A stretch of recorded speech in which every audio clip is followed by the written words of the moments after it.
Hello, you're watching Eye on Africa. I'm James Creedon. These are our headlines from across the continent this evening. In Zimbabwe, several members of the opposition MDC party were arrested on Friday amid ructions at the party headquarters. We'll bring you more on those arrests and the context from Ryan Truscott in Harare. We'll be talking to him at the top of the show. Now, South Africa's ruling party says it is launching a Black Friday campaign. This in response to the death of George Floyd in the US. The campaign calls on people to wear black on Fridays in solidarity for the foreseeable future.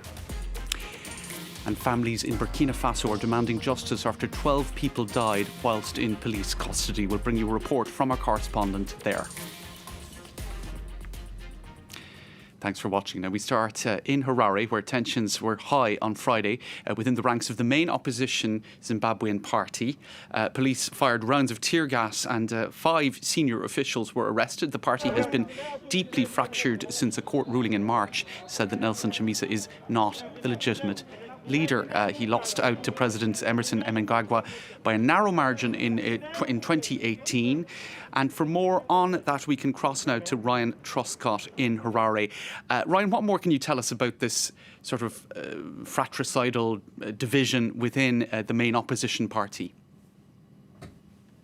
Last night, a faction of the MDC party aligned to the Deputy President Thokozani Kupe managed to wrest control of the party's headquarters in central Harare, and that was after Kupe's faction got a Supreme Court ruling 2 months ago saying that Nelson Chamisa is not the legitimate leader of MDC. And then this morning, officials from Chamisa's party tried to gain access to the offices in the building. The party said they were blocked by riot police. Some of the officials began to sing protest songs, and then they got arrested, including the 2 vice presidents of MDC, Tendai Biti and Lynette Karenyi Kore. They were taken to Harare Central Police Station. Lawyers say they're going to probably face charges of criminal nuisance. That's a minor offence, but the MDC is very angry about this. Nelson Chamisa has tweeted that it's time to draw a line in the sand, and his party spokesperson, Fadzai Mahere, says that the breakaway faction of the MDC is being used by the ruling ZANU-PF to dismember, that was her word, dismember Chamisa's wing of the MDC, the party that's had significant urban support here for the last 20 years.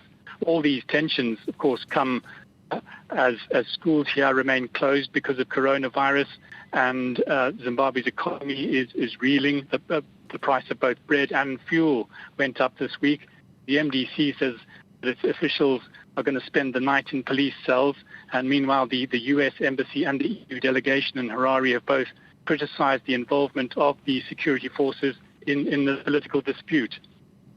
OK, thanks for that, Ryan Truscott in Harare.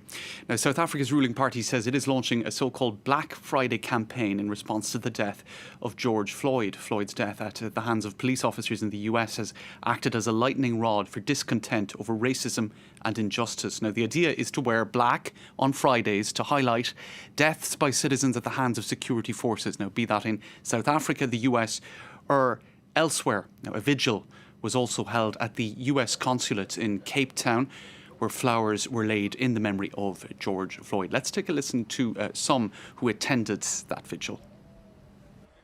Every day when I walk out as a black person, there's a different way in which the state apparatus deals with me as opposed to a white person. They take pictures when white people are toy-toying or in march, and they shoot bullets when black people are doing this. All of the people who have actually died in police, through police brutality, those people, their pain must be heard and they must actually be justified. And we must be able to say the law must take its own course and the people who are implicated must be brought to book. Now to Cameroon next, where the widely reported death of a journalist held by the authorities has now been confirmed by the army. Samuel Wazizi had been critical of the government's handling of a separatist revolt in the 2 English-speaking regions of the country. Mostly francophone Cameroon has been trying to quell that rebellion for years. Wazizi had been covering events for a local TV channel. Now, Cameroon's army has accused the journalist of, quote, terrorism. Journalist groups in the country have condemned the killing. Now, in Nigeria, the hashtag Justice for Yuwa has been trending for the past week. The 22-year-old's death at the hands of a rapist is not the only recent high-profile case of sexual violence. On Friday, rights campaigners took to the streets of the capital, Abuja, to say enough is enough. Now, they are determined to up the pressure on authorities to get to grips with the problem. Nigeria's police forces said extra investigators are to be deployed to gender violence missions. Families in Burkina Faso are demanding justice after 12 people died while in police custody. The events took place on the night of May the 11th in Tanwalbougou, that's in the east of the country. The 12 were part of a larger group arrested on suspicion of terrorism. This in the context of deepening ethnic tensions in the east of the country. Khalidou C has more on that from Burkina Faso.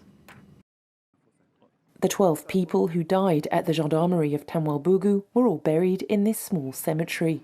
11 bodies had to be placed together in a mass grave. Their remains were in such an advanced state of decay, their families couldn't tell them apart.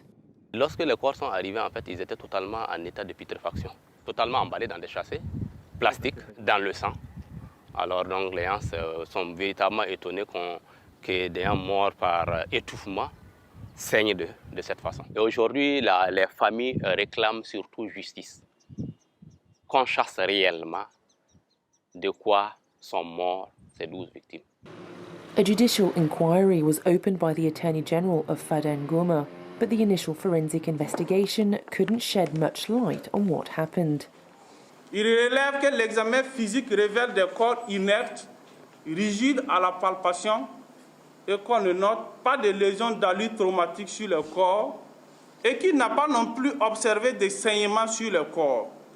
Il a conclu qu'au vu de ce constat, il n'a aucun élément matériel pour préciser la cause exacte donc des décès. The bodies of the victims couldn't be autopsied as they were transferred to a morgue that doesn't have a cold chamber. Boubacar is suspicious of the number of obstacles that have cropped up as he tries to find out what killed his brother. He was arrested on his way to a nearby market. His family only found out that he died in custody after they got in touch with the gendarmerie. Ils ont dit qu'ils s'étaient étouffés parce qu'ils étaient nombreux, la cellule était petite et ils ont suffoqué, ils sont morts là-bas par asphyxie. Nous avons pu visiter les dépouilles à la mort avec des têtes en griffes broyées. Nous ne réclamons pas qu'il y ait la lumière parce que c'est un parent, ni parce que c'est un peul, mais que c'est un citoyen. All the victims are Fulani, the founding chief of the Koglaweogo of the eastern region, a self-defence group known as Bush Guardians, is worried by the deepening ethnic tensions he's witnessed over the years. C'est le manque de dialogue qui a vraiment débordé la base. Il y a des villages où le peuple ne peut plus apparaître. Il y a des villages qui sont gérés aussi par des peuples où les moussis aussi ne peuvent pas se rendre. Mais ça, c'est pas bien. Voilà ce qui fait la division. J'ai dit qu'on a vécu plus de 100 ans ensemble. Pourquoi? Pourquoi pas? The families of the 12 victims want justice and, above all, to find out what happened to their relatives. Meanwhile, of the remaining 13 people in custody, 9 have been released. Emmanuel Londe and Khalidou C there with that report. Now to Ivory Coast next, where there are increasing concerns about illegal cocoa plantations and how that factors into deforestation. One danger zone is within the confines of the Rapide Gras Forest Reserve. Such reserves, as with the Amazon rainforest, are vital for the planet's environmental balance. Now, Laurent Berstecker takes a closer look. Stretching over 130,000 hectares, the Rapide Gras Forest Reserve in Ivory Coast has been a protected area for nearly 60 years. But hidden beneath its lush trees, hundreds of illegal cocoa plantations are bleeding the land dry.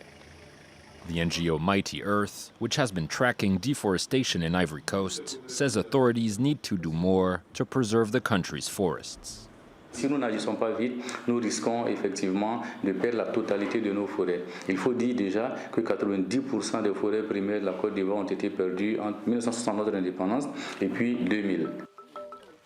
Decades of intensive farming have made Ivory Coast the world's top cocoa producer and wiped out most of its forests. But a new policy introduced in 2017 now hopes to reverse this worrying trend.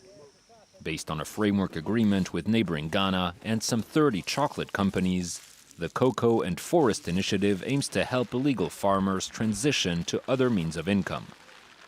It allows them to keep their current plantations if they agree to plant 100 non-cocoa trees per hectare. An initiative the government says could help double the country's current forested surface by 2030. On dit que 30% de la production ivoirienne viendrait de zones illégales ou de zones protégées. Nous voulons faire en sorte que cela cesse. NGOs warn authorities will have to invest a lot more resources if they want to halt deforestation for good in Ivory Coast. For now, there are only 5 forestry agents to monitor the entire Rapid Gras reserve. And today is World Environment Day, and to mark this year's event, Kenya has introduced a ban on all single-use plastics in certain zones. That means no items such as water bottles or straws. The measure applies to all national parks in the country. Beaches and forests are also included. The new rules will go some way towards protecting animals and birds. Huge numbers choke on discarded plastic every year. And Kenya's beautiful landscapes will also, of course, benefit. That's it for this edition of Eye on Africa. Thanks for watching and good night.